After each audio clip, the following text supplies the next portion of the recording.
ಕರ್ಕಾಟಕ ರಾಶಿ.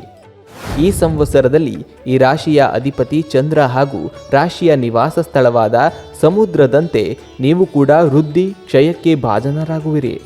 ಅಷ್ಟಮ ಶನಿ ಪೀಡೆ ತಪ್ಪಿದರೂ ಅಷ್ಟಮದ ರಾಹು, ನವಮ ಶನಿ, ವ್ಯಯದ ಗುರುಗಳಿಂದಾಗಿ ಅನಾರೋಗ್ಯ, ಆರ್ಥಿಕ ಬಿಕ್ಕಟ್ಟು, ಉದ್ಯೋಗದಲ್ಲಿ ನಷ್ಟದಿಂದ ನೆಮ್ಮದಿ ಇರದು. ವ್ಯಯದ ಗುರುವು ದೀರ್ಘ ಸಂಚಾರ, ದುಃಖಕ್ಕೆ ಕಾರಣನಾಗುವನು.